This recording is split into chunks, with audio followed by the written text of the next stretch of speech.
It's Coffee Talk on FM 94.7 and AM 1450 KBKW. And it's time now for the Insider Report with Everett Hughes. Good morning, Everett. Doug, how are you doing? I'm doing okay. I'm doing okay today. Now, I was thinking that, we covered the topic was divorce and some of the things that can happen when you're, going through a divorce. Is there more to that when it comes to your taxes and that sort of thing? Well, interestingly enough, I got another client that had an important question about the divorce. He's going to get a cash settlement because of a property distribution, and he's all worried about how much tax he's going to have to pay.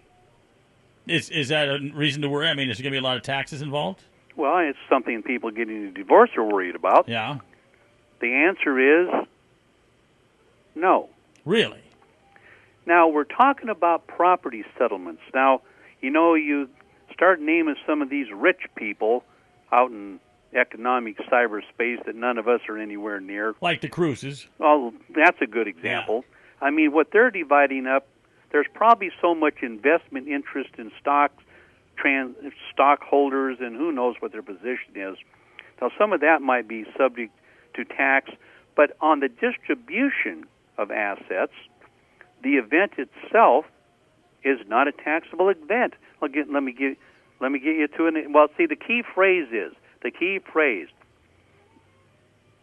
There is no tax on any distribution of property incident to a divorce. And interestingly enough,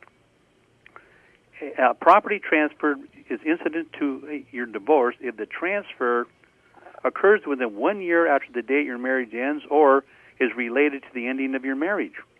I think there's no taxes because so many people in Congress get divorced. You know what? What? That might be the truth. That might be why taxes in the divorce are exempt. But now, relating to the end of the marriage, this is kind of it expands a bit.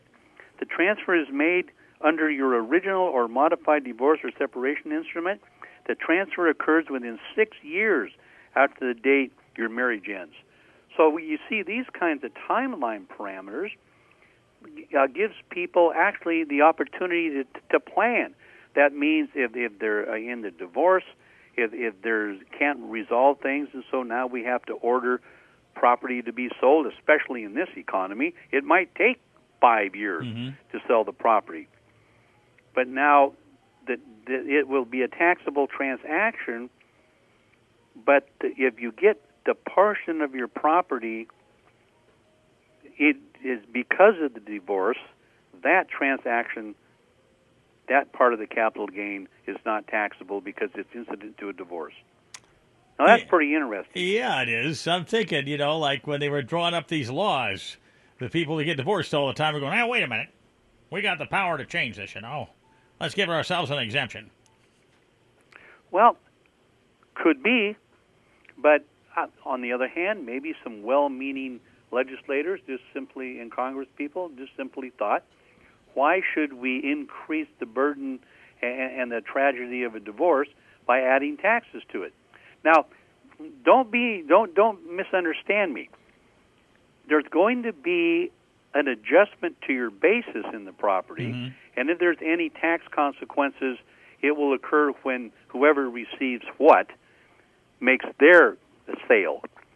But incident to the actual divorce, you don't get a 1099 at the end of the year saying, here's your divorce, and here's your 1099 DIV for divorce, So you're safe on that. But this fellow came in, and he was getting a $50,000 settlement, and he just knew, in fact, he'd been told, well, that's going to be taxable. So he came in just to see what the taxability of his divorce would be, and the answer is no. My disclaimer is get specific advice to the details of your divorce, but the rule of thumb is if the property settlement is incident to divorce, it is a non-taxable exchange. Okay, well, we're out of time, so if you want some more information, you call up Everett at 533-4131 and go to the website. Absolutely, EverettHughes.com. All right, I will talk to you next week. You shall.